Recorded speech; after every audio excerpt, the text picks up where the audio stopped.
आहे ना सर. हा, तो थोडासा लांब ठेवा आणि त्याचा आवाज कमी करून ठेवा, नाही तर मग त्याला हेडफोन लावा. ते काय होतं, त्याचा आवाज डबल इको सारखा आवाज येतो. Okay sir. विद्यार्थी मित्रांनो, शुभप्रभात सर्वांना. Good morning.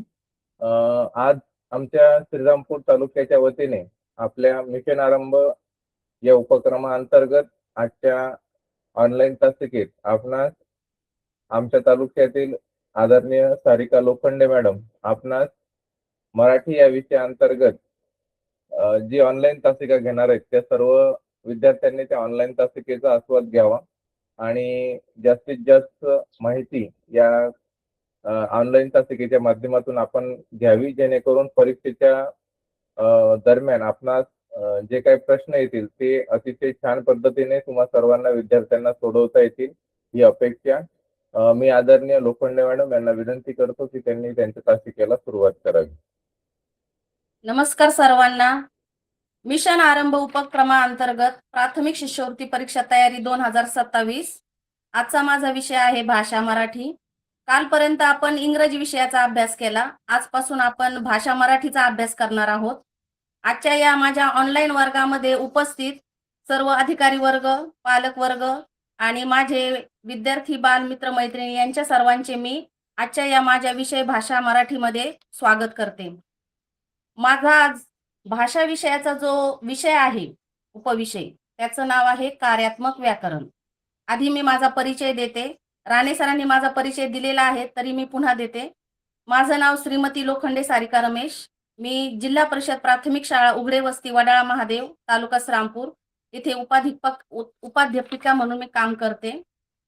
आजचा जो माझा विषय आहे कार्यात्मक व्याकरण, त्यामध्ये आपण पाहणार आहोत शब्दाच्या जाती. इयत्ता 3री मध्ये आपण शब्दाच्या जाती प्राथमिक स्वरूपात शिकलेला आहोत. आजचा जो माझा विषय आहे कार्यात्मक व्याकरण, त्यामध्ये ज्या शब्दाच्या जाती आहेत त्यामध्ये आपण 4 शब्दाच्या जाती शिकणार आहोत. पहिलं म्हणजे नाम, दुसरं म्हणजे सर्वनाम, तिसरं म्हणजे विशेषण आणि चौथं म्हणजे क्रियापद. तर त्यामध्ये आपण प्रथम पाहणार आहोत नाम. तर नामाची आपण आधी व्याख्या काय ते पाहू. एखाद्या व्यक्तीच्या, वस्तूच्या, स्थळाच्या किंवा प्राण्याच्या नावाला नाम असे म्हणतात. ही व्याख्या आहे त्याची. आता तुम्ही म्हणताल की व्याख्येवरून आम्हाला माहिती कशी कळणार, त्यासाठी आपण काही नामांची उदाहरणं पाहू. नामाची आपण व्याख्या काय पाहिलेली आहे, व्यक्ती, वस्तू, स्थळ आणि प्राणी यांचे जे नाव असते त्याला नाम म्हणतात. आपण आता नामाची काही उदाहरणं पाहू. ही शब्दाची पहिली जात आहे नाम. पहिलं उदाहरण आहे मोहन पेरू खातो. यामध्ये मी अंडरलाईन केलेले आहे मोहन आणि पेरू. यामध्ये मोहन आणि पेरू हे काय आहेत, नाम आहेत. दुसरं जे उदाहरण वाक्य आहे मी पुस्तक वाचतो. यामध्ये पुस्तक हे काय आहे, नाम आहे. माझे घर जवळ आहे. यामध्ये घर हे काय आहे, नाम आहे. मी मुंबईला राहतो. यामध्ये मुंबई हे जो शब्द आहे तो नाम आहे. माझ्याकडे चेंडू आहे. यामध्ये चेंडू हा नाम आहे. रोहनचे अक्षर सुंदर आहे. यामध्ये हा जो रोहन आहे हा नामाचं उदाहरण आहे, ते व्यक्तीचं नाव आहे. आता तुम्ही म्हणताल नाम कसे ओळखायचे, तर मी नामांची काही यादी केलेली आहे. तर नामाची आपण व्याख्या काय पाहिली होती, व्यक्ती, वस्तू, स्थळ आणि प्राणी यांच्या नावाला नाम म्हणतात. तर मी काही यादी केलेली आहे नामांची, ती आपण पाहूया. काहींना लिहून घ्यायचं असेल विद्यार्थी मित्रांना तर त्यांनी लिहून घ्या, काहींना स्क्रीनशॉट करायचा असेल त्यांनी तो करा. पहा, पक्ष्यांची नाव आहेत. आता मी इथं 3च नावं दिलेली आहेत, त्यामध्ये तुम्ही आणखी भर घालू शकता. तर पक्ष्यांची आपल्याला कोणती कोणती नावं माहिती आहेत, कावळा, चिमणी, पोपट. यामध्ये तुम्ही आणखी भर घालू शकता, कबूतर, गरुड. प्राण्यांची नावे कोणती आहेत, वाघ, सिंह, हत्ती, गाढव. आणखी तुम्हाला माहित असलेली नावं तुम्ही याच्यामध्ये हे करा. फुलांची नावे आपल्याला कोणती कोणती माहिती आहे, गुलाब, मोगरा, चाफा. फळांची नावे आंबा, चिक्कू, पेरू, अननस. तुमच्या आवडती आणखी कोणती फळं आहेत ती तुम्ही याच्यामध्ये टाकू शकता. पर्वतांची आपल्याला कोणती नावे माहिती आहे, मी इथे 2 लिहिलेली आहेत, हिमालय आणि सातपुडा. तुम्ही त्याच्यामध्ये आणखी भर घालू शकता. वस्तूंची नावे पुस्तक, वही, पेन, ही वस्तूंची नावे, याच्यात पण तुम्ही आणखी भर घालू शकता. नद्यांची कोणती कोणती नावं माहिती आहे? गंगा, यमुना, प्रवरा. तर आमच्या गावाशेजारून प्रवरा नदी वाहते. तुमच्या गावाशेजारून कोणती नदी वाहते? तिचं नाव तुम्ही इथे लिहू शकता. मुलांची नावे शकील, कृष्णा, राजू. आता हे माझ्या वर्गात असणारी मुले आहेत. त्याच्यामध्ये आता मला तुमचे नाव माहित नाही, तर तुमचं पण मी नाव यामध्ये टाकलं असतं. आणखी आपण नावांची यादी पाहू. मुलींची नावे राधा, तुलसी, अनु, प्रतीक्षा, प्रिया. देशांची नावे आपल्या देशाचं काय नाव आहे बरं? तर भारत, श्रीलंका, कॅनडा. धान्यांची नावं मी इथं लिहिलेली आहे. गहू, ज्वारी, बाजरी. ग्रह तारे सूर्य. सूर्य हा काय आहे? तारा आहे. पृथ्वी काय आहे? ग्रह आहे. आणि मंगळ काय आहे? ग्रह आहे. याच्यामध्ये तुम्ही आणखी नावे लिहू शकता. काल्पनिक नावे अमृत, स्वर्ग, राक्षस. गुण गुणांची नावं मी इथं लिहिलेली आहेत. सुंदरता, नम्रता. आणि ऋतूंची दोनच नावे मी इथं लिहिलेली आहे. वसंत, ग्रीष्म. तुम्ही आणखी याच्यामध्ये लिहू शकता. तर आता मी नामांची यादी तुम्हाला कशासाठी दिलेली आहे की नाम म्हणजे काय हे तुम्हाला समजावं. तर याचं आपण स्पष्टीकरण काय देऊ शकतो नामाच्या व्याख्येचं? की दृश्य अदृश्य म्हणजे आपल्याला ज्या दिसतात. दृश्य म्हणजे काय? तर दिसणाऱ्या. अदृश्य म्हणजे काय? जे आपल्याला दिसत नाही अशा वस्तू. सजीव आणि निर्जीव. परिसर अभ्यास भाग 1 मध्ये आपण हे शिकलेलो आहोत. सजीव आणि निर्जीव अशा ज्या सर्व वस्तू आहेत त्यांच्या नावाला नाम म्हणतात. तुमच्या लक्षात आलंय का की दृश्य, अदृश्य, सजीव, निर्जीव अशा ज्या सर्व वस्तू आहेत त्या सर्वांना काय म्हणतात? नाम म्हणतात. म्हणजे नामाचे आपल्याला स्पष्टीकरण समजलं असेल सगळ्यांना. समजलं का? तर मग जायचं का पुढे आता आपण? तर पहा, आता नाम आपण शिकलेलो आहे की नाम म्हणजे काय? की दृश्य, अदृश्य, सजीव, निर्जीव जेवढ्या वस्तू आहेत त्याला नाम असे म्हणतात. तर मग आपण चालायचं का? आता थोडेसे प्रश्न सोडवायचे का नामाविषयी? तर आता पहिला प्रश्न. आता हे जे सगळे मी जे प्रश्न दिलेले आहेत, तर हे आपल्याला परीक्षेच्या दृष्टीने ओळख होण्यासाठी परीक्षेमध्ये ज्या प्रकारे प्रश्न येतात त्या प्रकारे मी इथे प्रश्न घेतलेले आहेत. तर आता नामाविषयी आपण काही प्रश्न पाहूया. पहिला प्रश्न आहे पहा. आधी आपण त्याची सूचना वाचू. नेहमी सूचना काय आहे ते नेहमी पूर्ण वाचायची. पूर्ण सूचना वाचल्याशिवाय कोणताही प्रश्न सोडवायचा नाही. पहा सूचना काय दिलेली आहे? दिलेल्या पर्यायातून नाम ओळखा. आता आपल्याला काय ओळखायचंय? नाम. आपण आत्ताच यादी पाहिलेली पहा. आणि यादीपेक्षा आपण नाम म्हणजे काय ते पाहिलेलं आहे की दृश्य, अदृश्य, सजीव आणि निर्जीव ह्या जेवढ्या वस्तू आहेत त्या सगळ्यांना काय म्हणायचं? वस्तू, व्यक्ती, स्थळ या सर्वांना नाम म्हणायचं. आता आपण प्रश्न पूर्ण वाचलेले आहे. आपल्याला ह्या प्रश्नातून काय ओळखायचंय बरं? नाम ओळखायचं आहे. तर आता आपण पहिला प्रश्न पाहू. कळसुबाई हे सर्वात उंच शिखर आहे. मग सगळ्यात उंच शिखर कोणतं आहे? तर कळसुबाई. त्याचे आपल्याला इथे 4 पर्याय दिले जातात परीक्षेमध्ये. इथे पण 4 पर्याय मी दिलेले आहेत. तुमचं एक लक्षात आलं असेल की मी ते सर्व इंग्रजी अंक लिहिलेले आहेत. परंतु मी त्याचं मराठीत वाचन करणार आहे. आपल्याला नेहमी इंग्रजी अंक पण लक्षात ठेवायचे आहे की परीक्षेमध्ये जे पर्याय दिले जातात त्याचे सर्वांचे इंग्रजी अंक असतात. पहिला पर्याय आहे हे, दुसरा उंच, तिसरा सर्वात आणि चौथा आहे कळसुबाई. तर आपला योग्य पर्याय कोणता आहे बरं? चौथा पर्याय. म्हणजे तुम्ही हा जो 4 नंबरचा पर्याय आहे त्याचा वर्तुळ रंगवायचं आहे. दुसरा जो प्रश्न आहे आपला की कावळा काळ्या रंगाचा असतो. काळ्या रंगाचा कोण आहे? तर कावळा आहे. तर इथे 4 पर्याय दिलेले आहे. पहिला रंगाचा, दुसरं काळ्या, तिसरं कावळा आणि चौथं असतो. तर आपला हा जो कावळा आहे हा पर्याय योग्य आहे. म्हणजे हे नाम आहे या वाक्यातलं. तर म्हणजे आपला हा तिसरा पर्याय योग्य आहे. याचं वर्तुळ तुम्ही रंगवायचं आहे. तिसरा प्रश्न काय आहे आपला? अमर खूप उंच आहे. अमर हे काय आहे? व्यक्तीचं नाव आहे. कावळा हे काय आहे? पक्ष्याचं नाव आहे. आणि कळसुबाई काय आहे? शिखराचं नाव आहे. म्हणजे आपला योग्य पर्याय कोणता आहे? अमर. तो किती नंबरला आहे इथे? 3 नंबरला. आणि त्याचे 4 पर्याय आहे. नेहमी एक लक्षात ठेवायचं, जरी आपल्याला उत्तर माहित असलं तरी 4ही पर्याय आपण आधी वाचायचे आहेत. त्याशिवाय उत्तर लगेच लिहायचं नाही आणि प्रश्नाचं जे आहे सूचना ती पूर्ण वाचायची आहे. तर अमर खूप उंच आहे. 4 पर्याय काय आहे, खूप, अमर, आहे डबल आलेला आहे. तर अमर हे आपलं योग्य उत्तर आहे. पुढे पाहूया. आता हा आहे ही एक सूचना असलेला आपण वाचलेला आहे प्रश्न, की दिलेल्या पर्यायातून नाम ओळखा. आणखी आपण नामाविषयी प्रश्न पाहूया. पुढील प्रत्येक प्रश्नात दिलेल्या पर्यायापैकी नाम नसणारा पर्याय निवडा. आपण काय वाचतो? पुढील प्रत्येक प्रश्नात दिलेल्या पर्यायापैकी नाम. आपण हे पूर्ण न वाचल्यामुळेही आपलं चुकू शकतं. इथं आपल्याला काय लिहायचंय? नाम नसणारा, असणारा नाही, नसणारा पर्याय निवडायचा आहे. तर आता आपण पहिला प्रश्न पाहू. बैल, डोळा, मला, पेढा. यामध्ये जर आपण निरीक्षण केलं तर याच्यामध्ये बैल नाम आहे, डोळा नाम आहे आणि पेढा नाम आहे. परंतु हे जे मला आहे हे काय आहे? नाम नाहीये. तर आपल्याला हा पर्याय निवडायचा आहे आणि याचं वर्तुळ आपल्याला 3 नंबर रंगवायचा आहे. दुसरा प्रश्न आहे आपला ढग, राम, दही, मग. यामध्ये तुम्ही सांगा बरं, ढग नाम आहे, राम नाम आहे, दही नाम आहे आणि याच्यामध्ये हा जो चौथा पर्याय आहे मग, हा काय आहे? नाम नाही. तिसरं जे आहे आला, भोवरा, सिंह, वाघ. यामध्ये भोवरा नाम आहे, सिंह नाम आहे, वाघ नाम आहे, परंतु आला जे आहे ते नाम नाही. म्हणजे आपला हा जो पहिला पर्याय आहे तो बरोबर आहे. चौथा जो प्रश्न आहे की पोलीस आहे, मीनू, रस्ता. पोलीस नाम आहे, मीनू नाम आहे आणि रस्ता नाम आहे, परंतु हा जो आहे हा नाम नाही. म्हणजे आपला हा जो दुसरा पर्याय आहे तो बरोबर आहे.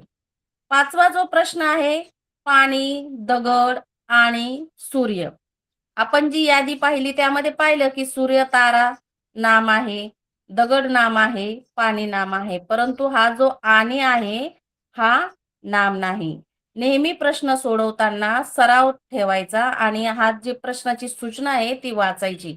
आताच आपण प्रश्नाची जी सूचना आहे ती वाचली. नाम नसणारा, नसणारा पर्याय निवडायचा आहे आपल्याला. तर आपण पहा बरोबर नाम नसणारा पर्याय निवडलेला आहे. आणखी एक प्रकारे आपल्याला परीक्षेत प्रश्न येऊ शकतो की पुढील वाक्यातील नाम ओळखा. वाक्य दिलेले आहे. मगाशी आपण याच प्रकारे एक प्रश्न पाहिलाय. मी एक प्रश्न इथे लिहिलेला आहे पहा. मी गडचिरोली येथे जात आहे. गडचिरोली हा जिल्हा आहे. आपण जिल्हे शिकणार आहोत. तर गडचिरोली हा जिल्हा आहे आणि नाम पण आहे. तर यामध्ये हा आहे, मी, गडचिरोली आणि जात. यामध्ये गडचिरोली हा आपला तिसरा पर्याय बरोबर आहे. पुढे आपण जाणार आहोत सर्वनामाकडे. आत्ताच आपण नाम शिकलो. नामाची काय व्याख्या शिकलो बरं? दृश्य, अदृश्य, सजीव, निर्जीव नावाला नाम म्हणतात. तुम्ही लक्षात काय ठेवायचं? नाम म्हणजे नाव. ही गोष्ट लक्षात ठेवायची. आता आपण जाणार आहोत सर्वनामाकडे. शब्दाची जी आपली दुसरी जात आहे ती म्हणजे सर्वनाम. मग सर्वनामाविषयी आपल्याला काय सांगता येईल बरं? की नाम जे आहे, नामाऐवजी वापरला जाणारा शब्द आहे हा. सर्वनाम म्हणजे काय? नामाऐवजी वापरला जाणारा शब्द. तर सर्वनामामध्ये कोणते कोणते शब्द येतात बरं? मी, तू, तो, हा, जो, कोण, काय, आपण, स्वतः. हे नेहमीच येणारी सर्वनामे आहेत. त्यामध्ये ही पण येतात. तर आता लक्षात तुम्ही ही ठेवायची आहे की नामाऐवजी हा शब्द वापरला जातो. तर ही मूळ सर्वनामे आहेत. तर सर्वनामाची काय आहे व्याख्या? नामाऐवजी वापरला जाणारा शब्द. नामाची व्याख्या काय आहे? दृश्य, अदृश्य, सजीव, निर्जीव नावाला नाम म्हणतात. आणि सर्वनाम म्हणजे काय? नामाऐवजी वापरला जाणारा शब्द. तर मग आता आपण पुढे चलू. सर्वनामाचे आपण काही उदाहरणं पाहू, वाक्य पाहू. याच्यातून सराव होणार आहे आपला की सर्वनाम कसं ओळखायचं. मी शाळेत जातो. यामध्ये हे जे मी आहे, मी अधोरेखित केले. तर मी काय आहे? सर्वनाम आहे. तो माझा मित्र आहे. यामध्ये तो काय आहे? सर्वनाम आहे. आम्ही खेळायला गेलो होतो. यामध्ये आम्ही जे आहे ते सर्वनाम आहे. आपण एकाच शाळेत जातो. यामध्ये आपण सर्वनाम आहे. आज माझा वाढदिवस आहे. यामध्ये माझा मी अधोरेखित केलंय पहा. माझा काय आहे? सर्वनाम आहे. पुढचं वाक्य आहे, त्याचे घर सुंदर आहे. कोणाचे घर सुंदर आहे? त्याचे. यामध्ये त्याचे हे काय आहे? सर्वनाम आहे. त्यांना मी ओळखतो. यामध्ये आता तुम्ही सांगा बरं, यामध्ये काय असू शकतं? हे मी तुम्हाला सोडून दाखवलं. यामध्ये त्यांना मी ओळखतो, यामध्ये काय असू शकतं बरं? बरोबर. यामध्ये मी हे जे आहे, हे सर्वनाम आहे. म्हणजे तुम्हाला जमतंय आता. पुढचं पहा, 8 नंबर. आपण सहलीला जाऊया. यामध्ये काय आहे? आपण. आपण काय आहे? सर्वनाम आहे. सर्वनामाचं आपण काय पाहिलंय स्पष्टीकरण? की नामाऐवजी वापरला जाणारा शब्द. तर नामाऐवजी कोणते कोणते शब्द वापरू शकतो आपण? मी, तो, आम्ही, आपण, माझा, त्यांचे, मी, आपण. हे सर्वनाम आहेत जे नामाऐवजी वापरले गेले आहे. चला पुढे पाहूया. काही प्रश्न आहेत जे परीक्षेच्या दृष्टीने अत्यंत महत्त्वाचे आहे. परीक्षेमध्ये याच प्रकारे आपल्याला प्रश्न विचारले जाऊ शकतात. त्यामुळे जास्तीत जास्त प्रश्नांचा सराव आपण घेणार आहोत. तर सर्वनामाचे आपण काही नमुना प्रश्न पाहूया. सर्वनाम काय आहे तुम्हाला समजलं का? चला पुढे जाऊया. सर्वनामाचे आपण काही नमुना प्रश्न पाहूया. नेहमी सूचना आधी वाचायची आहे. प्रत्येक वाक्यातील सर्वनाम ओळखा. आपल्याला काय ओळखायचंय? सर्वनाम ओळखायचंय. सूचना वाचल्यानंतर वाक्य पूर्ण वाचायचं आहे आणि त्याचे 4 पर्याय देखील आपल्याला वाचायचे आहे. त्यानंतर आपण उत्तराचा पर्याय शोधायचा आहे. पहिला प्रश्न काय पहा? आता मी खरंच म्हातारी झाले. यामध्ये 4 पर्याय दिलेत. आता, मी, म्हातारी, झाले. तर यामध्ये हे जे दुसरा पर्याय आहे मी, हा काय आहे? सर्वनामाचा पर्याय आहे. दुसरं वाक्य पहा, तिने हातात एक पेन घेतली. यामध्ये हातात पेन, तिने आणि एक, यामध्ये हा जो तिसरा पर्याय आहे तिने, हा आपला योग्य पर्याय आहे. की तिने हा हे काय आहे? सर्वनाम आहे. तू कुठे जात आहेस? 4 पर्याय पहा. कुठे, जात, तू, आहेस. यामध्ये तू हा जो तिसरा पर्याय आहे हा आपला योग्य पर्याय आहे. ते लवकर निघून गेले. 4 पर्याय काय आहेत पहा? ते, निघून, गेले, लवकर. यामध्ये आपण पाहायचं आहे की ते हे जे आहे, कितवा पर्याय आपला पहा? पहिला. पहिला पर्याय हा जो ते आहे हे काय आहे? सर्वनाम आहे. तर सर्वनामाचा आपण एक प्रश्न पाहिला की प्रत्येक वाक्यातील सर्वनाम ओळखा. त्याचे आपण 4 उदाहरणं पाहिलेले आहेत. पुढे पहा. सर्वनामाचे आणखी प्रश्न आपण कशा प्रकारे येऊ शकतात परीक्षेत ते पाहणार आहोत. पहा, सर्वनामाचे मी इथं काही प्रश्न दिलेले आहेत. अधोरेखित नामाऐवजी कोणते सर्वनाम वापरता येईल ते ठरवून पर्याय क्रमांक रंगवा. नामाऐवजी कोणते सर्वनाम वापरता येईल? आपले सर्वनामाचं आपण स्पष्टीकरण काय पाहिलंय बरं? की नामाऐवजी येणारा शब्द. त्याचे आपण काही मूळ सर्वनाम पण पाहिलेत. तर इथं वाक्य दिलेलं आहे ना, आपल्याला त्याच्याऐवजी कोणतं सर्वनाम येणार आहे ते पाहायचं आहे. तर पहा पहिलं वाक्य, राजू खूप हुशार मुलगा आहे.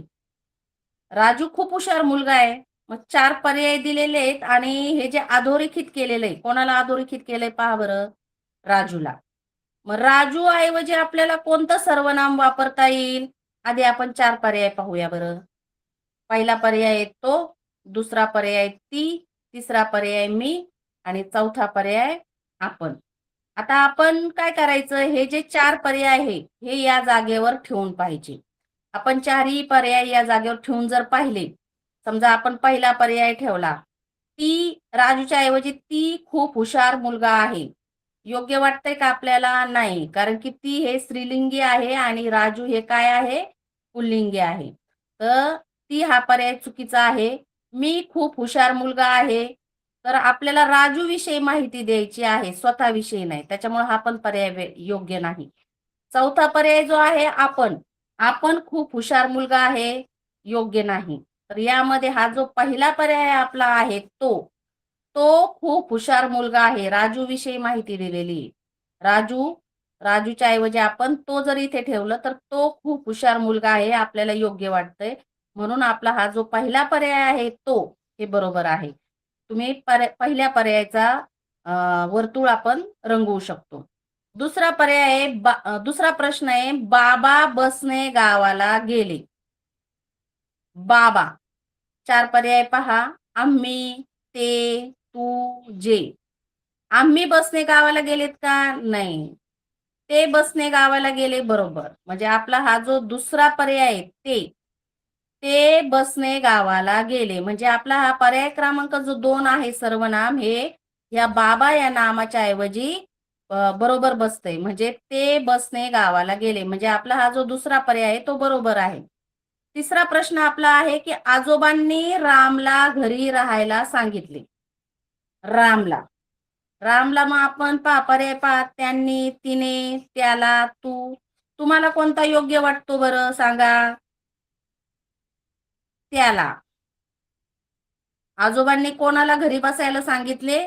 त्याला. म्हणजे रामच्या ऐवजी आपल्याला त्याला हा जो तिसरा पर्याय आहे तो योग्य आहे.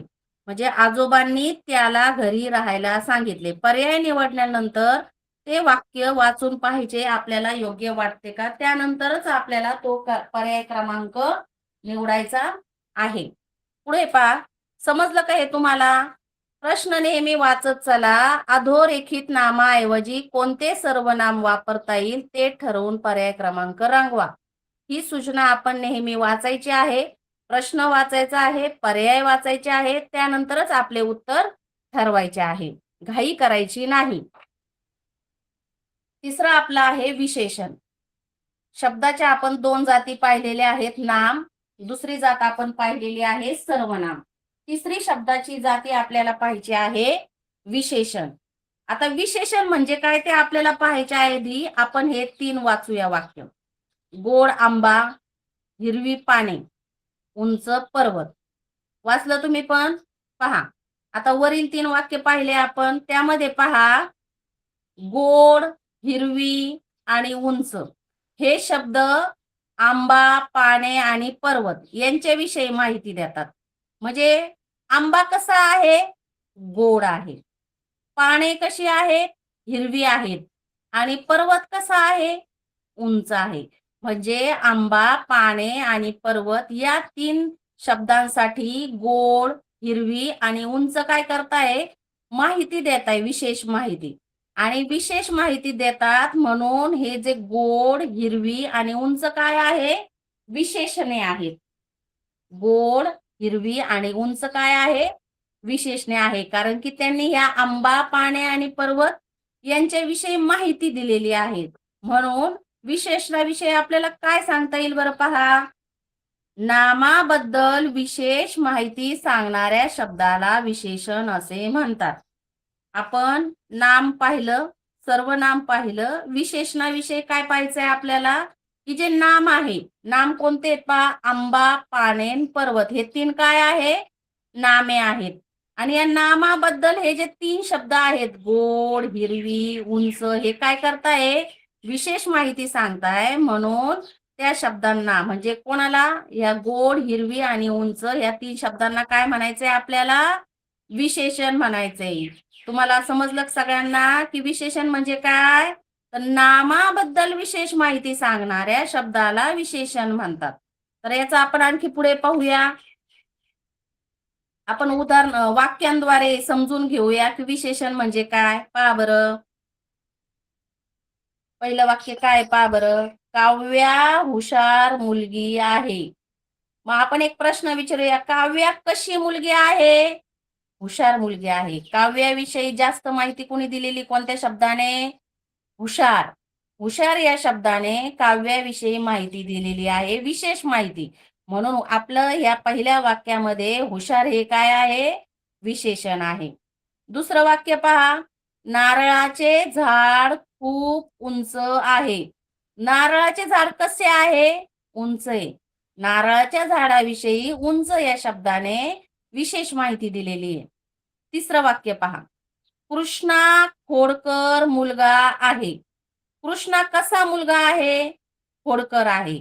म्हणजे कृष्णाविषयी अधिक माहिती कोणी दिलेली? विशेष माहिती खोडकर या शब्दाने दिलेली आहे. म्हणून या वाक्यामधलं खोडकर हे काय आहे? विशेषण आहे. चौथं वाक्य पहा. आता मी वाचते मुलांनो, तुम्ही वाचताय ना माझ्या बरोबर? आंबा गोड आहे. आंबा कसा आहे? गोड आहे. म्हणजे आंब्याविषयी गोड या शब्दाने काय दिलेली आहे? विशेष माहिती दिलेली. म्हणून या वाक्यामधलं गोड काय आहे? विशेषण आहे. पाचवं वाक्य पहा. प्रतीक्षाचे अक्षर सुंदर आहे. प्रतीक्षाचे अक्षर कसे आहेत? सुंदर आहे. सुंदर या शब्दाने प्रतीक्षाच्या अक्षराविषयी विशेष माहिती दिलेली आहे. म्हणून सुंदर हे काय आहे? विशेषण आहे. आता हे जे 3 वाक्य आहे तुम्ही वाचा बरं. चला पहिलं वाक्य आपण यातलं हे जे 6 नंबरचं वाक्य आहे ते आपण वाचू आणि आपण शोधू बरं याच्यामध्ये विशेषण कोणतं आहे. पहा बरं 6 नंबरचं वाक्य. कुत्रा प्रामाणिक प्राणी आहे. कुत्रा प्राणी आहे पण कसा आहे तो? प्रामाणिक आहे. म्हणजे कुत्रा हा जो प्राणी आहे त्याविषयी प्रामाणिक या शब्दाने अधिक माहिती दिली. म्हणून या वाक्यामधलं हे जे प्रामाणिक शब्द आहे हा काय आहे? विशेषण आहे. 7वं वाक्य वाचा बरं काय आहे? कारले कडू असते. कारलं कसं आहे? कडू आहे. कारल्याविषयी अधिक माहिती कोणी दिली आहे? कडू या शब्दाने दिलेली आहे. म्हणून कडू हे काय आहे? आपलं विशेषण आहे. 8 नंबरचं वाक्य पहा बरं काय आहे? तुम्ही वाचलं का? त्याच्याकडे 5 टोप्या होत्या. त्याच्याकडे टोप्या आहेत. पण किती आहेत? 5 आहेत. म्हणजे 5 या शब्दाने त्या वाक्यामध्ये टोप्यांविषयी अधिक माहिती दिलेली आहे. हा प्रश्न परीक्षेला विचारला गेला होता. 5 हे काय आहे? वाक्यातलं विशेषण आहे. समजलं का तुम्हाला या वाक्यांवरून विशेषण म्हणजे काय असतं? विशेषणाचं आपण काय माहिती पाहिली की नामाविषयी अधिक माहिती देतं. आता विशेषणाविषयी परीक्षेमध्ये आणखी जे प्रश्न विचारले जातात ते आपण पाहणार आहोत. वेगवेगळ्या प्रकारे आपल्याला प्रश्न विचारले जातात, त्यामुळे आपल्याला माहिती असणं गरजेचं आहे. तर पहा प्रश्न काय आहे? प्रश्न नीट वाचायचा आहे मुलांनी सगळ्यांनी. रिकाम्या जागी योग्य विशेषण पर्याय निवडा. आपल्याला हे जे प्रश्न दिलेले आहे परीक्षेमध्ये एवढे प्रश्न येत नाही. एका यासाठी हा एकच प्रश्न येणार आहे. तर त्यासाठी मी अधिक वाक्य तुम्हाला सरावासाठी घेतलेली आहेत. पहा पहिलं वाक्य आपण पाहणार आहोत. बाळ सर्वांनाच आवडते आणि इथे रिकामी जागा ठेवलेली आहे. त्याचे 4 पर्याय दिलेले आहे. रडणारे, घाणेरडे, हसरे आणि केकाटणारे. आपण 4ही पर्यायांचा विचार करायचा आहे. रडणारे बाळ सर्वांना आवडत नाही. घाणेरडे बाळ सर्वांना आवडत नाही. केकाटणारे बाळ सर्वांना आवडत नाही. तर सर्वांना कोणतं बाळ आवडतं? हसरे बाळ आवडतं. म्हणजे आपला हा जो तिसरा पर्याय आहे हसरे, हा इथे योग्य आहे. सूचना जर आपण पूर्ण वाचली तर आपल्याला त्याचा संदर्भ व्यवस्थित लागतो. आपली सूचना काय आहे? रिकाम्या जागी योग्य विशेषण पर्याय निवडा. विशेषण म्हणजे काय आपण पाहिलेलं आहे. दुसरं वाक्य पहा. गवत वासराला आवडते आणि इथं रिकामी जागा सोडलेली आहे. 4 पर्याय दिलेले आहेत. पांढरे, हिरवे, लाल, काळे. गवताचा रंग कोणता असतो? हिरवा. आपला हा जो दुसरा पर्याय आहे हिरवे, हे आपलं योग्य पर्याय आहे. तिसरा आहे चिंच, रिकामी जागा सोडलेली आहे असते. चिंच कशी असते? आपल्याला चव माहिती आहे वेगवेगळ्या. चवचे प्रकार कोणते? गोड, तुरट, आंबट, कडू, खारट. तर इथे 4 पर्याय दिलेले आहेत. तर यामध्ये तुम्ही सांगा बरं कोणता पर्याय असू शकतो? चिंच आवडते ना तुम्हाला? हा, चिंच आंबट असते. म्हणजे आपला हा जो तिसरा पर्याय आहे तो ह्या वाक्यासाठी योग्य आहे. चौथा पर्याय आहे आवळा, रिकामी जागा सोडलेली आहे असतो. वरील प्रमाणेच आहे. चिंच आंबट आहे मग आवळा कसा असतो? खाल्लाय का तुम्ही आवळा सगळ्यांनी? तर आवळा असतो तुरट. तर आपण विशेषणाचे जे नमुना प्रश्न आहे त्यामध्ये एक प्रश्न प्रकार पाहिलेला आहे. त्यामध्ये आपण 4 वाक्य सोडवलेले आहे. समजलं का तुम्हाला हे? चलायचं का पुढे? पहा बरं पुढचं. आणखी विशेषणाचे नमुना प्रश्न आहे. आधी आपण सूचना वाचू की प्रश्नातील विशेषण नसणाऱ्या पर्याय क्रमांकाचे वर्तुळ रांगवा. विशेषण नसणारे म्हणजे आपल्याला विशेषण माहित असणं गरजेचं आहे. इथं प्रश्न काय विचारलेला आहे? विशेषण नसणारे पर्याय निवडायचे आपल्याला. आता आपण पर्याय वाचू पहा. पहिला प्रश्न आहे पहा, त्याच्यामध्ये 4 पर्याय आहे आणि यामध्ये आपल्याला विशेषण नसणारा पर्याय निवडायचा आहे. तर पहा, बारीक, लठ्ठ, गाय आणि आंबट हे 4 पर्याय. तर यामध्ये बारीक, लठ्ठ आणि आंबट हे विशेषण आहेत, परंतु हे जे गाय आहे, गाय विशेषण नाहीये. तर गाय काय आहे? गाय नाम आहे. म्हणजे आपला हा पर्याय योग्य आहे. दुसरा प्रश्न पहा, हुशार, मठ्ठ, मोती, गोड. यामध्ये हुशार हा विशेषण आहे, मठ्ठ विशेषण आहे, गोड विशेषण आहे, परंतु हा जो मोती शब्द आहे, तिसरा पर्याय हा विशेषण नाही. तिसरा प्रश्न पहा, सुंदर, कुरूप, गोरा, मुलगी. 4 पर्यायामध्ये तुम्ही सांगा बरं कोणता असू शकतं? सुंदर, कुरूप आणि गोरा काय आहे? विशेषण. परंतु हे जे मुलगी आहे हे नाम आहे. म्हणजे आपला जो पर्याय चौथा आहे तो आपला योग्य आहे की विशेषण नाहीये.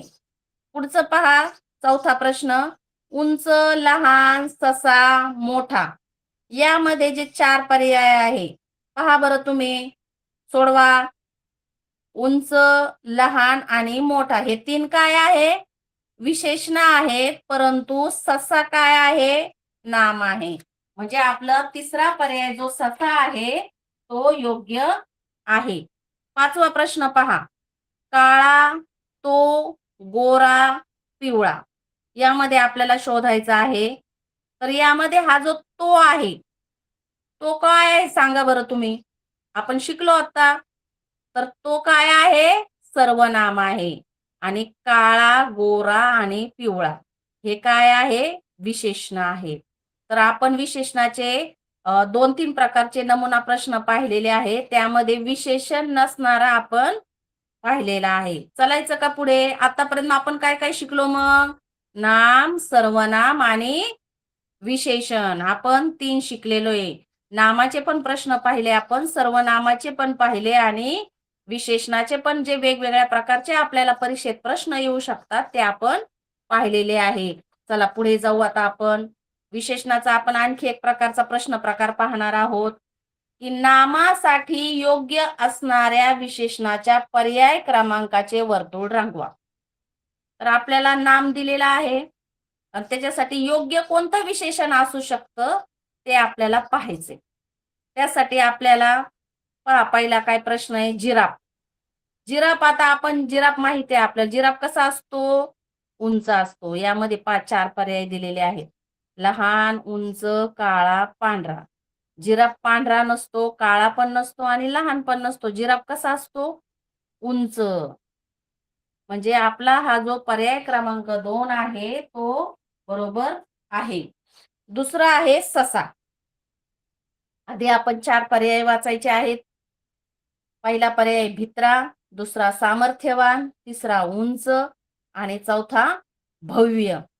तर ससा कसा आहे आपल्याला माहितच आहे. ससा हा जरा भित्राचा असतो, पण आपण 4 पर्याय आधी पाहू त्याला होतायत का योग्य. ससा सामर्थ्यवान असतो का? नाही. ससा उंच असतो का? नाही. ससा भव्य असतो का? नाही. तर ससा कसा आहे? भित्रा आहे. तिसरा प्रश्न आहे पहा आपला, इमारत. इमारतीचे 4 पर्याय आपण पाहूया. इमारतीचे पर्याय, कुरूप चुकीचा आहे. इमारत भव्य बरोबर आहे. इमारत गोड असते का? नाही. हा पण चुकीचा आहे. इमारत कडू असते का? नाही. तर आपला हा जो दुसरा पर्याय आहे भव्य हा या इमारतीसाठी योग्य आहे, विशेषण आहे नामासाठी योग्य. चौथा आहे मीठ. पर्याय पहा, गोड, कडू, खारट आणि आंबट. मिठाची चव घेतलेली आहे का तुम्ही सगळ्यांनी? आपण मागच्या याच्यामध्ये प्रश्न पाहिला होता, चव वेगवेगळ्या प्रकारच्या गोड, कडू, आंबट, खारट, तुरट. तर याच्यामध्ये मीठ गोड असते का? नाही. कडू असते का? नाही. खारट असते का? हो. आंबट असते का? नाही. तर मीठ कसे असते? खारट. म्हणजे मिठासाठी खारट हे योग्य विशेषण आहे. अशा प्रकारे आपण विशेषणाचे वेगवेगळे प्रश्न प्रकार पाहिलेले आहे. चला आता आपण पुढच्या भागाकडे जाऊया, क्रियापद. आपण शब्दाच्या जातीमध्ये नाम, सर्वनाम, विशेषण आणि आपल्याला चौथा भाग पाहायचा आहे क्रियापद. तर आधी आपण 3 वाक्य पाहूया बरं. इथं पहा, मी आंबा खातो, मी पाणी पिते, मी शाळेत जातो. वाचले तुम्ही पण वाक्य? तर या 3 वाक्यामध्ये 3 क्रिया घडलेल्या आहेत पहा. खातो, पिते आणि जातो. या 3 क्रिया आहेत की नाही? खातो खाण्याची क्रिया असते, पिते पिण्याची क्रिया आहे, जातो जाण्याची क्रिया आहे. तर ह्या 3 वाक्यांमध्ये 3 क्रिया घडलेल्या आहेत. तर हे क्रिया दाखवणारे शब्द आहेत. म्हणजे क्रियापद म्हणजे काय? तर जेव्हा एखाद्या वाक्यामध्ये क्रिया घडते कोणती, हे क्रिया दाखवणारे शब्द आहेत. आणि ते वाक्याच्या कधी-कधी शेवटी येतात, कधी-कधी सुरुवातीला येतात आणि त्यामुळे त्या वाक्याचा अर्थ पूर्ण होतो. फक्त एवढंच जर असतं, मी आंबा, वाक्य पूर्ण होत नाही. परंतु पुढे खातो शब्द लागल्यामुळे मी आंबा खातो. वाक्य पूर्ण झालेलं आहे, वाक्याचा अर्थ पूर्ण झालेला आहे. म्हणजे हे जे शब्द आहेत ते आपल्या वाक्याचा अर्थ पूर्ण करतात. मी पाणी वाक्य पूर्ण होत नाही. पिते लिहिल्यामुळे पितेमुळं त्या वाक्याचा अर्थ पूर्ण झालेला आहे. म्हणून खातो, पिते, जातो हे क्रिया दाखवणारे जे शब्द आहेत, त्यांच्यामुळे या वाक्याला अर्थ आलेला आहे. म्हणून खातो, पिते आणि जातो हे काय आहे या वाक्याचे? क्रियापद म्हणतात त्यांना. वाक्याचा अर्थ पूर्ण करणारे हे शब्द आहेत, त्यांना क्रियापद म्हणतात. पहा, पदाविषयी आपण आणखी माहिती पाहू. वाक्याचा अर्थ पूर्ण करणाऱ्या क्रियावाचक शब्दाला क्रियापद म्हणतात. क्रियापद कशाला म्हणतात? वाक्याचा अर्थ पूर्ण करते. आपण पाहिलं की वाक्याचा अर्थ पूर्ण होण्यासाठी तुम्ही पहा, मी आंबा वाक्य पूर्ण होत नाही. जेव्हा खातो हा शब्द आहे, खातोमुळं त्या वाक्याला अर्थ आलेला आहे. मी पाणी पिते शब्दामुळे त्या वाक्याला अर्थ आलेला आहे आणि वाक्य पूर्ण झालेलं आहे. मी शाळेत यामुळे वाक्य पूर्ण होत नाही. पण जातो या शब्दांमुळे मी शाळेत जातो यामुळे या वाक्याचा अर्थ पूर्ण झालेला आहे. म्हणून खातो, पिते आणि जातो काय आहेत? क्रियापद आहेत. म्हणून वाक्याचा अर्थ पूर्ण करणाऱ्या क्रियावाचक शब्दाला क्रियापद म्हणतात. आता क्रियापद कसं ओळखायचं? आपण काही त्याचे नमुना प्रश्न पाहूया. पहा, क्रियापदाचे काही नमुना प्रश्न आहेत. हारुताई त्याला हाक मारते. वाक्य वाचलं तुम्ही सगळ्यांनी? त्याचे 4 पर्याय दिलेले आहेत आणि आपल्याला याच्यामध्ये क्रियापद पाहायचे. तर यामध्ये मारते हे काय आहे? म्हणजे आपला जो दुसरा पर्याय आहे हे क्रियापद आहे.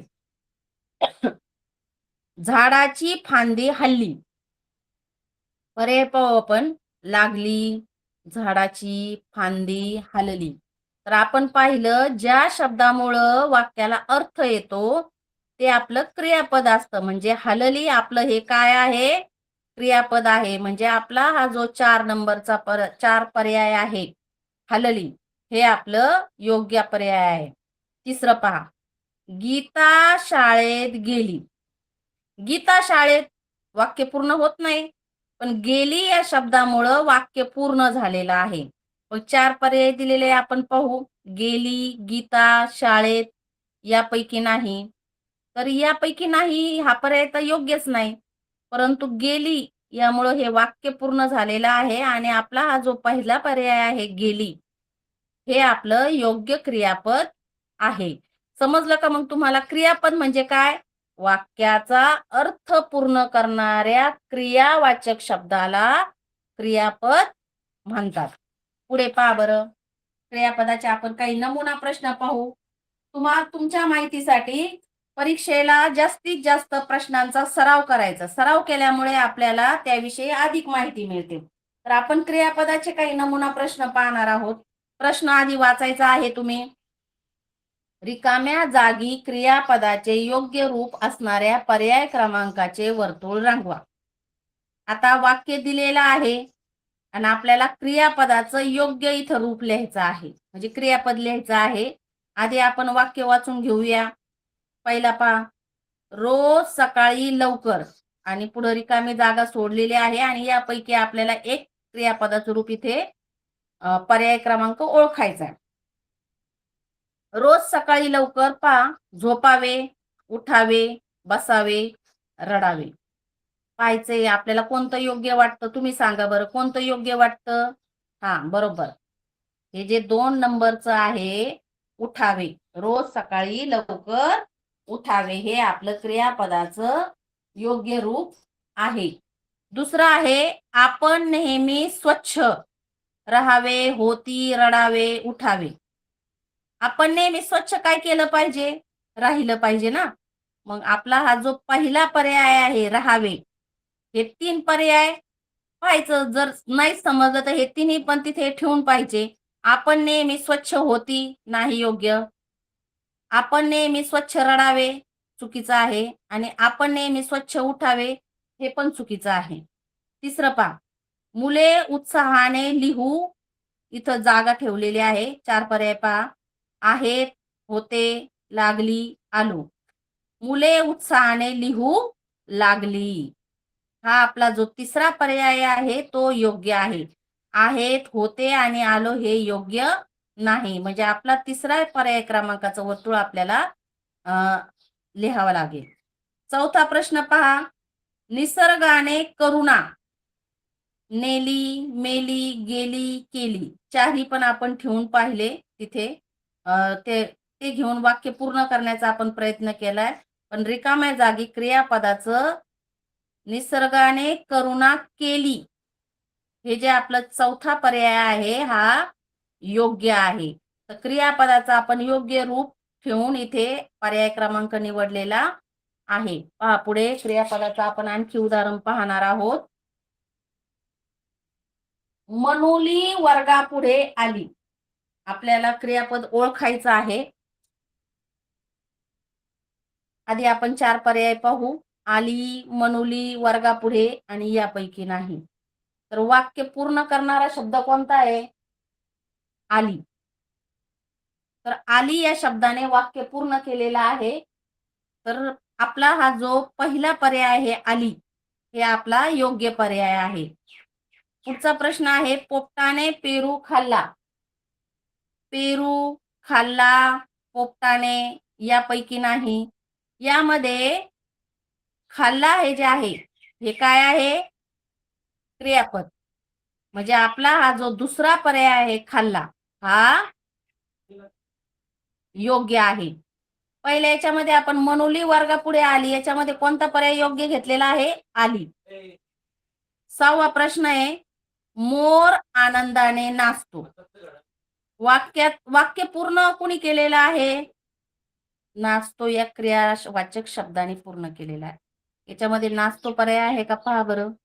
नाचतो, मोर, नाचणे, नाचावे इथे. तर याच्यामध्ये नाचतो हा जो आपला पहिला पर्याय आहे हा योग्य आहे. 7वा जो प्रश्न आहे, विराट क्रिकेट खेळतो. विराट क्रिकेट काय करतोय? खेळतो या शब्दाने क्रिया पूर्ण केलेली आहे. तर खेळतोचा पर्याय आहे का आपण याच्यामध्ये पाहूया.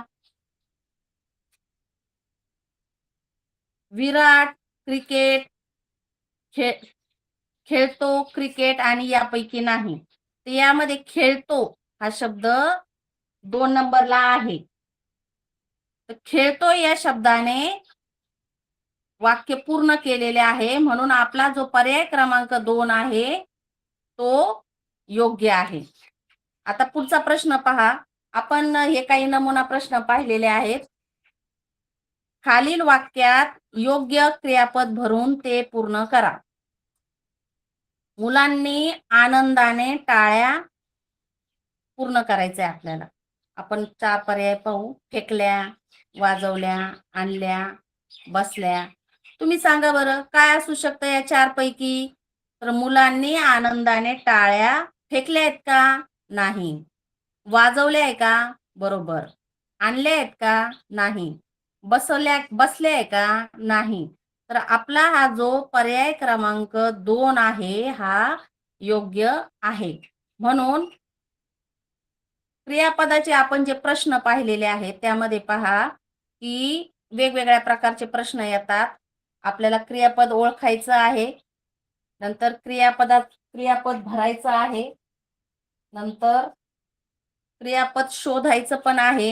हे जे आहे क्रियापदाची आपण काय व्याख्या माहिती पाहिलेली आहे की वाक्याचा अर्थ पूर्ण करणाऱ्या क्रियावाचक शब्दाला क्रियापद म्हणतात. त्याचे आपण काही नमुना प्रश्न पाहिलेत. त्यामध्ये हा एक प्रश्न प्रकार पाहिला की आपल्याला क्रियापद शोधायचं आहे. दुसरा प्रश्न प्रकार पाहिलेला आहे की आपल्याला त्याच्या रिकाम्या जागी क्रियापद लिहायचं आहे. पुढे पहा. यामध्ये आपण 4 शब्दाच्या जाती पाहिल्यात. नाम, सर्वनाम, विशेषण आणि क्रियापद. आता आपण याचा पुन्हा एकदा सराव घेणार आहोत. पहा तुम्ही. नामाविषयी आपण पाहू आधी. नाम म्हणजे दृश्य, अदृश्य, सजीव, निर्जीव वस्तूचे नाव. नाम म्हणजे आपण काय पाहिलं? दृश्य, अदृश्य, सजीव, निर्जीव वस्तूचे नाव. सर्वनामाचं काय पाहिलंय आपण? नामाऐवजी वापरला जाणारा शब्द. आता नाम जे आहेत, नाम या सर्वांशी निगडीत आहे. तुम्हाला जर नाम पूर्णपणे व्यवस्थित समजलं तरच तुम्हाला सर्वनाम, विशेषण आणि क्रियापद या 3ची माहिती व्यवस्थित समजू शकते. कारण की नाम या 3शी निगडीत आहे. नाम म्हणजे काय आहे? दृश्य, अदृश्य, सजीव, निर्जीव वस्तू, व्यक्ती, स्थळ, प्राणी, पक्षी या सर्वांचं नाव. सर्वनाम म्हणजे काय आहे? नामाऐवजी वापरला जाणारा शब्द. सर्व आणि नाम याची फोड करायची आहे. नामाऐवजी वापरला जाणारा शब्द. आपण त्याच्यामध्ये काय काय पाहिलं सांगा बरं. तुम्ही सांगा आता. हा, ही, हे, तो, ती, ते. आपण हे शब्द पाहिले त्याच्यामध्ये. आता विशेषण म्हणजे काय? नामाबद्दल विशेष माहिती देणारा शब्द. नामाबद्दल विशेष जो माहिती देतो आपण त्याचे खूप सारे प्रश्न पाहिलेले आहेत. पाहिलेत ना? तर नामाबद्दल विशेष माहिती देणाऱ्या शब्दाला नाम असे म्हणतात. तर आपण ह्या ज्या 4 क्रिया पाहिलेल्या आहेत त्यामध्ये आताच मला सांगितलं की नामाची तुम्ही यादी सांगा. तर नामाची एकदा आपण परत यादी पाहिजे आहे. नामाची यादी पहा बरं. पक्ष्यांची नावे. बऱ्याच मुलांना नाम हा जो आहे भाग त्याच्यामध्ये काय काय येतं त्याची माहिती हवी आहे मुलांना. तर नामाची यादी पहा पुन्हा एकदा. पक्ष्यांची नावं. पक्ष्यांची नाव कोणती कोणती आहे? कावळा, चिमणी, पोपट. यामध्ये तुम्ही आणखी भर घालू शकता. प्राण्यांची नावे कोणती कोणती आहे? वाघ, सिंह, हत्ती, गाढव, कोल्हा, लांडगा, अस्वल. आणखी तुम्ही सांगा बरं कोणते कोणते नाम माहिती आहे तुम्हाला? फुलांची नावं तुम्हाला माहीतच आहेत ना? गुलाब, मोगरा, चाफा. तुमच्या बगीच्यामध्ये कोणकोणती फुले आहेत? फळांची नावे आंबा, चिक्कू, पेरू, अननस. आणखी तुम्हाला कोणकोणती फळं माहिती आहेत त्या फळांची तुम्ही यामध्ये भर घालू शकता. आता तुम्ही तासिका झाल्यानंतर ही यादी लिहून काढा आणि तुम्हाला कोणती कोणती नावं माहिती आहे याच्यामध्ये तुम्ही लिहू शकता. फळांची नावं कोणती कोणती माहिती आहे तुम्हाला? आंबा, चिकू, पेरू, अननस. तुम्ही कोणकोणती फळं खाता सांगा बरं. त्याची तुम्ही नावे लिहू शकता. त्यानंतर पर्वतांची नावे. आता इथे मी 2च पर्वत लिहिलेले आहेत, त्यामध्ये तुम्ही आणखी भर घालू शकता. मी हिमालय, सातपुडा, विंध्य लिहू शकता तुम्ही. आपण एक प्रश्न पाहिला होता कळसुबाईचं शिखर, तर शिखरांची पण नावं तुम्ही लिहू शकता. मी वस्तूंची 3च नावं लिहिलेली इथे, पुस्तक, वही, पेन. त्यामध्ये तुम्ही आणखी भर घालू शकता. तुम्हाला कोणकोणत्या आपण आता याच्यावर ऑनलाईन क्लास करतोय. पेन पेन तर लिहिलेलाच आहे. मोबाईल, कागद, वही या सगळ्या वस्तू यामध्ये येतात. कपाट, पंखा. नद्यांची नावं पहा बरं. गंगा, यमुना, सरस्वती, प्रवरा, भीमा, कोयना. अशा आपण वेगवेगळ्या नद्यांची नावं लिहू शकतो. मुलांची कोणाकोणाची नावे तुम्हाला माहिती आहे? शकील, कृष्णा, राजू. माझ्या वर्गातल्या मुलांची ही नावं आहेत. तुमची पण नावं मी लिहिणार आहे यामध्ये. नंतर आपण मुलींची पण नावं पाहिली होती पहा. मुलींची नावं कोणाकोणाची इथे पहा बरं. राधा, तुलसी, अनु, प्रतीक्षा, प्रिया. देशांची मी नावं लिहिलेली आहे. आपल्या पृथ्वीवर अनेक देश आहेत, त्यापैकी तुम्ही वेगवेगळ्या देशांची नावे इथे घेऊ शकता. तर भारत लिहिलेलं आहे मी. श्रीलंका. आपल्या आजूबाजूला कोणते कोणते देश आहेत? आपल्या आजूबाजूला नेपाळ आहे, भूतान आहे, श्रीलंका, चीन, पाकिस्तान, अफगाणिस्तान असे वेगवेगळे देश आपल्या आजूबाजूला आहेत. Brahmadesh, Canada, America. तुम्ही अशी वेगवेगळ्या देशांची नावं लिहू शकता. त्यानंतर धान्यांची नावं मी इथे लिहिलेली आहे. गहू, ज्वारी, बाजरी. आणखी तुम्ही यामध्ये भर घालू शकता. नंतर मी ग्रह ताऱ्यांची नावं लिहिलेली आहे. सूर्य हा तारा आहे, मी सांगितलं तुम्हाला. नंतर पृथ्वी आपला ग्रह आहे. त्या शेजारी मंगळ, बुध, गुरु, शुक्र, शनी ही ग्रहांची नावं आहेत.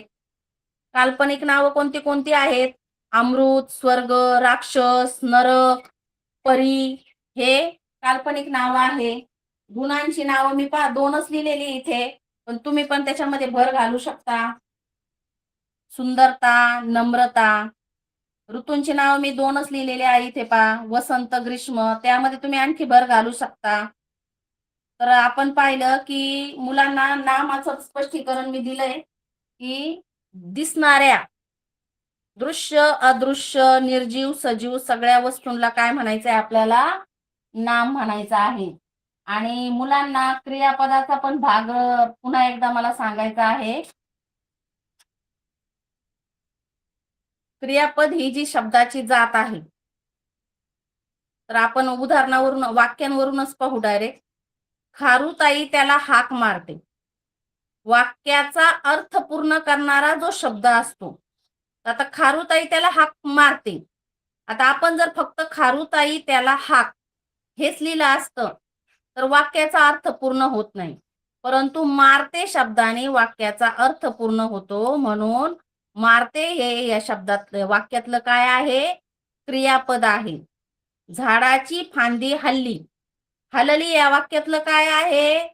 क्रियापद आहे. झाडाची फांदी, क्रिया काय घडली? फक्त झाडाची फांदी लिहिलेली असल्यामुळं हलली हा शब्द न लिहिल्यामुळं वाक्य पूर्ण होत नाही. हलली शब्द लिहिल्यानंतर झाडाची फांदी हलली वाक्य आपलं पूर्ण होते. म्हणून हलली हे वाक्य पूर्ण करणारी क्रिया आहे. म्हणून हलली हे वाक्यातील काय आहे? क्रियापद आहे. गीता शाळेत गेली. गेली काय आहे? क्रियापद आहे. गीता शाळेत वाक्य पूर्ण होत नाही, परंतु गेली शब्दाने वाक्य पूर्ण होते. तर मुलांनो, आज आपण 4 शब्दाच्या जाती पाहिलेल्या आहेत. तर सांगा बरं तुम्ही, आता तुम्ही सांगा मला कोणत्या कोणत्या जाती? वाचा बरं सगळ्यांनी. कोणत्या कोणत्या शब्दाच्या जाती पाहिल्या आपण? 4 शब्दाच्या जाती आपल्याला परीक्षेला आहेत. आपण प्राथमिक इयत्ता 4थीच्या वर्गातील आपण विद्यार्थी आहोत आणि आपल्याला मिशन आरंभ आणि स्कॉलरशिप परीक्षेसाठी शब्दाच्या इयत्ता 4थीसाठी या 4 शब्दाच्या जाती आपल्याला घ्यायच्या आहेत. नाम, सर्वनाम, विशेषण आणि क्रियापद. तर नाम तुम्हाला समजलंय. मी आताच तुम्हाला नामाची यादी सांगितलेली आहे. सर्वनाम जे आहे, नामाऐवजी वापरला जाणारा शब्द तुम्ही पाठच करून ठेवायचं आहे, म्हणजे आपल्याला आहे ना अडचण येत नाही. की दृश्य, अदृश्य, सजीव, निर्जीव वस्तू म्हटलं की आपल्या समोर लगेच नाम आलं पाहिजे. आणि सर्वनाम म्हटलं का नामाऐवजी शब्द, सर्वनामाचं आपण लक्षात ठेवलं पाहिजे. सर्वनाम म्हणजे नामातच त्या शब्दातच सर्व आलेलं आहे त्याचं. तर सर्वनामाचं आपण काय पाहिलंय, नामाऐवजी वापरला जाणारा शब्द. त्यानंतर आहे विशेषण. एखादं नाम आहे आणि त्या नामाबद्दल जर एखाद्या शब्दाने जर विशेष माहिती जर दिलेली असेल तर ते काय आहे, विशेषण आहे. तर नामाबद्दल विशेष माहिती देणारा जो शब्द आहे त्याला काय म्हणायचंय, विशेषण म्हणायचं आहे. तर आपण पाहिलं की हे सर्वनाम, विशेषण आणि क्रियापद हे तीनही शब्दाच्या जाती नामाशी निगडीत आहे. तर नाम आपल्याला व्यवस्थित समजणं गरजेचं आहे. आपल्याला नामाची संकल्पना पूर्णपणे समजल्यानंतर सर्वनाम, विशेषण आणि क्रियापद या संकल्पना समजण्यासाठी काहीही अडचण येणार नाही. तर नामाविषयी तुम्हाला समजलं का? आता तुम्ही तासिका संपल्यानंतर तुम्हाला जे जे नाम माहित आहे ते तुम्ही तुमच्या वहीमध्ये लिहून काढायचं आहे आणि आपल्या वर्ग शिक्षकाला दाखवायचं आहे की नामाविषयी तुम्हाला काय काय माहिती आहे. तुम्ही कोणत्या दृश्य, अदृश्य आणि सजीव, निर्जीव जेवढे नाम आहेत त्याचे तुम्ही लिहून काढायचे तुमच्या वहीमध्ये. त्यानंतर तुम्हाला जर सर्वनामाचे जर काही वाक्य तयार करता आले तर ते तुम्ही नामाचे, सर्वनामाचे वाक्य तयार करा. त्यानंतर हे विशेषण. विशेषणाची आपण काय माहिती पाहिलेली की नामाबद्दल विशेष माहिती देणारा शब्द आहे ना, तर तुम्ही त्याचे पण वाक्य तयार करायचे आहेत. आणि शेवटी आपलं जे आहे क्रियापद, क्रियापदाचे देखील तुम्ही तुमच्या वहीमध्ये तासिका संपल्यानंतर वाक्य तयार करायचे आहेत आणि ते आपल्या पालकांना किंवा वर्ग शिक्षकांना आपली शाळा सुरू झाल्यानंतर 15 जूनला आपली शाळा सुरू झाल्यानंतर दाखवायचं आहे. तर आजपासून आपली भाषा मराठी विषयाची तासिका सुरू झालेल्या आहेत. कालपर्यंत तुम्ही ज्या इंग्रजी विषयाचा अभ्यास केलेला आहे आणि आजपासून आपण भाषा विषयाचा अभ्यास करणार आहोत. सुरुवात आपण व्याकरणाने केलेली आहे. भाषा विषयासाठी आपल्याला 25 प्रश्न येतात आणि त्याचा आपण पूर्ण अभ्यास करायचा आहे. तर तुम्हाला पूर्णपणे जे शब्दाच्या 4 जाती आहेत त्या समजल्याच असतील विद्यार्थी मित्रांनो. तर आता तुम्ही काय करायचं आहे, आजचा गृहपाठ काय आहे तुम्हाला या विषयीचा, की नामाचे तुम्ही शब्द शोधायचे आहेत आणि ते वहीत लिहून काढायचे आहेत. सर्व नामाचे वाक्य लिहायचे आहेत. जर प्रश्न समजले असतील तर त्याचे तुम्ही काही प्रश्न तयार करायचे आहेत. विशेषणाचे वाक्य काही लिहायचे आहेत आणि त्यामध्ये विशेषण शोधायचे आहेत. त्यानंतर क्रियापदाचे काही वाक्य तयार करायचे आहेत आणि ते तुमच्या पालकांना दाखवायचे आहेत. तर आज तर आपण शब्दाच्या जातीमध्ये नाम, सर्वनाम, विशेषण आणि क्रियापद या 4 शब्दाच्या जाती शिकलेल्या आहोत आणि सर्वांनी याचा सर्वांना हे पूर्णपणे समजलंच असेल की क्रियापद कशाला म्हणतात, विशेषण कशाला म्हणतात, सर्वनाम कशाला म्हणतात आणि नाम कशाला म्हणतात. तर तुम्ही एकदा सगळ्यांनी वाचा बरं मी काय काय लिहिलेलं आहे. सगळ्यांना आले का लक्षामध्ये की नाम म्हणजे काय, सर्वनाम म्हणजे काय, विशेषण म्हणजे काय, क्रियापद म्हणजे काय. तर सर्वजण घरी तासिका संपल्यानंतर लिहिणार ना वाक्य, क्रियापदाची, विशेषणाची, सर्वनामाची आणि नामाची. तर आजपासून आपला भाषा विषयाचा जो तास सुरू झालेला आहे तर त्याविषयी तुम्ही मला पूर्ण सहकार्य केलं, तासिकेला पूर्ण वेळ थांबले त्याबद्दल मी जिल्हा परिषद अहिल्यानगर आणि श्रीरामपूर तालुक्याच्या वतीने सर्वांचे आभार मानते. धन्यवाद.